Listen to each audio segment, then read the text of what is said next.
Program file kumeza gyolaba tukwebaza okubango kyatambula naffe twongera kutegeeza nti program eno tugikutuusaako buli lwa Sunday ssaawa 5 zennyini ez'ekiro agataliiko nfuufu akaggwa. File gye tugoberedde ya Passy Mirembe mwana w'e Masaka yattibwa mwaka gumu n'emyezi 7 yattirwa mu maanyi era ifayiro gye tutambudde nayo olwaleero twongera okutambula ffenna. Wakati mu kunoonyereza ku ttemu lino eryali likoleddwa ku mwana Passy Mirembe waliwo omutuuze yakwatibwa ono yeddeewo Walakira era alina akakwate ku Makumbi. Ng'okuziika kuwedde taata w'omwana yatwalibwa okuggyibwako omusaayi wabula bw'atuuka ku poliisi omusibe yakwatibwa ddeewo Walakira ng'avunaanibwa okubeera mu kkobaane ery'okutta omwana Passy Mirembe. Yamuzza ebbali n'amutegeeza nti alina by'ayagala okulumiriza Makumbi tiyali emabega w'ettemu eryakolebwa. Nga bagwa ku poliisi kujja mu maiti nga maiti bagibawo bagiyita mukulu wange ngamba ne Walakira ali era ngamba ate akakogerako naffe naye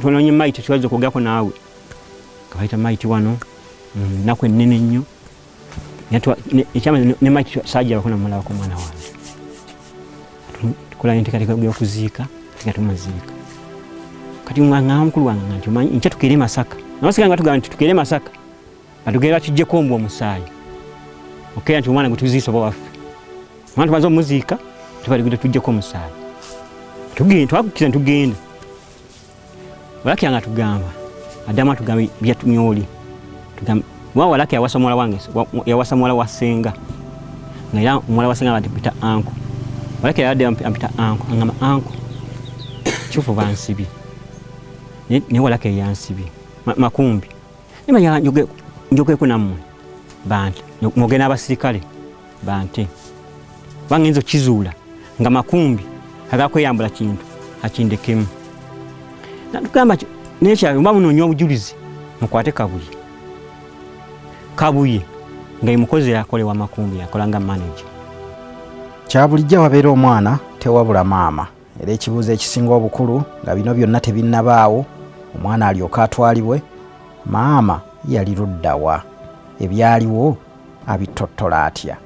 Ennaku z'omwezi zaali 23 mwezi ogw'ekkumi bwakya bulungi nnyo ng'omwana wange mulamu omwana ayitibwa Mirembe Passy yali wa mwaka gumu n'emyezi 7 kageri ke yali nga yali takyayonka nakeera nga nemufumbira caayi nanywa kati bwe bukya kwolwo nga 23 nga bwakedde mulamu bulungi talinaako kalwadde talinaako ki nenfumba caayi nemuwa ssaawa zaali ssaawa 3 nanywa bulungi bwe bamala okunywa caayi yali ne munne gwe yali addako bayita kwagala kweddebula bwe baali nga bazannya bonna bwe bamala okunywa caayi nenjigyayo engoye nentandika okwoza emanju abaana nga bwe bazannya bwe botoolera eri ku sayidi eri bwe baddako eno emiryango bwe badde eno nga bulijjo kubeera nga baali bazannya. Mu mboozi ya Nakato Immaculate maama w'omwana agamba nti wakati mu kutegeera nti omwana ababuzeeko obunkenke bweyongera ku kyalo n'atandika okubuuliriza nju ku nju si kulwa nga waliwo amulabyeko abayambeko wabula byonna nga buteerere. Kati zaali ziwera ssaawa nga 4 mukulu w'eddebula kyavaavaayo eno emmanju emiryango najja emmanju we nali njoleza kati agenda okudda emmanju nga ntadde caayi waffe ku kyoto kuba oli gwe nasooka okufumba yali w'abaana nalina akamuteeka ku kyoto bw'akomawo nga mmubuuza nti Passy ali luddawa ng'omwana ngamba nti agenze ne Joramu mu nku Joramu mwana wa nayiba waffe awo kati olw'okuba nti nno kumpi nnyo bw'obeera eri emmanju nga ne bwe tuba twagadde nga ntudde ngawo ku muti ogwo nga njogera n'omukyala waawali nayiba wange kyenva mukunuukiriza nayiba wange ne mugamba nti Joramu agenze mu nku Mugamba nko ye nti yakagenda kati Nangamba tagenze mu nku agenze mu nnimiro naye era nga ekkuba erimutwala mu nnimiro nga lyerimu lyerimutwala mu nku enku ze zino ate n'ennimiro yaabwe ng'eri mu maaso kaawo katono. Ne mugamba tinaagenze n'omwana wange naye oba atutte waki ng'ate nga wendi wano. N'agamba alabika eby'abaana oba yamugoberedde bagenda kudda. Ne mugamba badde n'akateeka kyayi ku kyoto naye kajje mulinda ajje ngende nkole ki munone kuba nali simanyi be naddirira.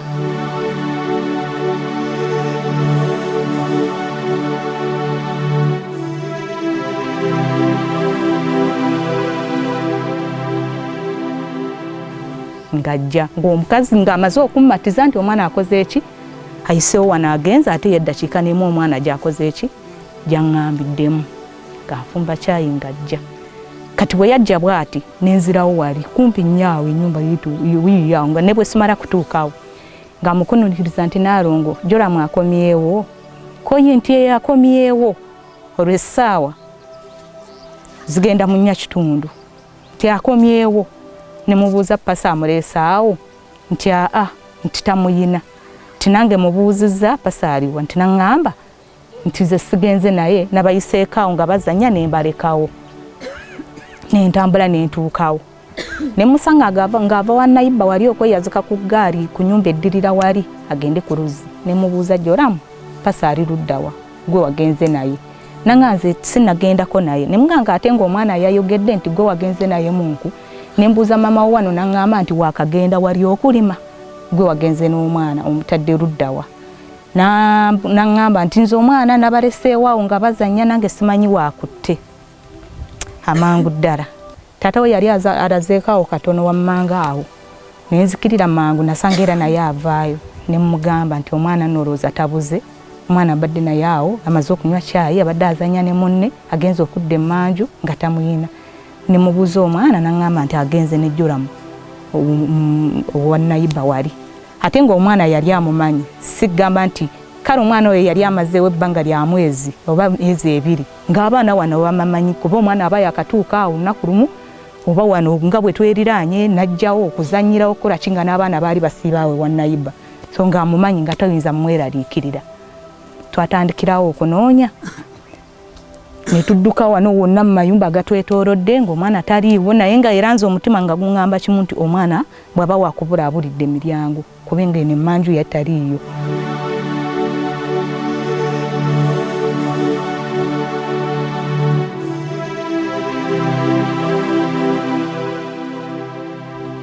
Maama w'omwana atutegeeza nti nga wayise ennaku 2 baafuna amawulire ng'omuvubuka muyita omulenzi omuto Joramu Kayiira agambibwa nti ye yatwala omwana Passy Mirembe ng'amulimbyelimbye nti bagenda kutya abantu ng'omulenzi ono bw'atandise okulumiriza Walakira ddeo nti ye yatwala omwana nga maama bw'ayongera okunnyonnyola. Ne bamubuuza Joramu omwana wamutadde luddawa kuba omwana akakasa nti gwe wagenze naye nga bulijjo wali nga we tuliraanye ekibira ekyo bw'okiraba twalinga tusenyamu obuku kati nga y'okusenya nga mulimo gwe ng'agwagala ne bwe nateekangako kyayi ng'adduka mangu misinde awo bwe watyo ng'akuŋŋaanya oba tukoola 3 oba tumeka ng'ajja tutadde ku mutwe ng'atundeetera okufumba kale ng'okusenya takiwulyamu buzibu. Kati munnange nga bayita Joramu bwe bamubuuza bwe batyo ng'abaga nti nze nabadde ntuuka wali mu maaso ne nnengera ppiki n'empitako nejja neeyimirira nti omusajja najjayo switi n'amuwa omwana naye nga wagamba okulengerera nga walako bw'oba ng'otambudde nga tosobola kubeera ng'oyimiridde eri gye yayogera n'olengera ebiri wano nga wala nnyo tosobola kutegeera. Ne bamubuuza yabadde ayambadde atya nti omusajja yabadde ayambadde elementi ng'ayambadde gambuutusi enzirugavu ng'ayambadde n'ekkooti enzirugavu tinennengera ng'omwana amuteeka ku ppiki ng'amutwala.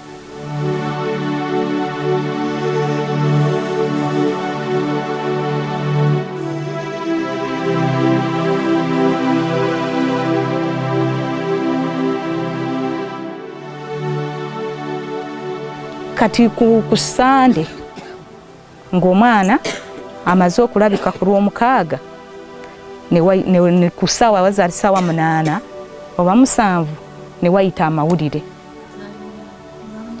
zaali 8 nga bagamba ti Walakira ddeo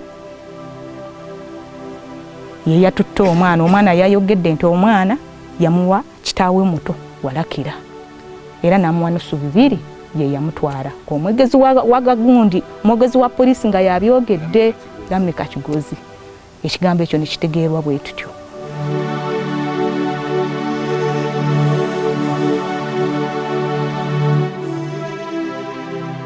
Program Falukumeza gy'olaba katuwumulemu katono tudde twongere okugoberera Fayiro y'omwana Passy Mirembe. Ani yatta omwana Passy Mirembe? Y'omusango gukwatiddwa gutya? Yonna yo tugenda kutaganjulayo katuwumule tudde.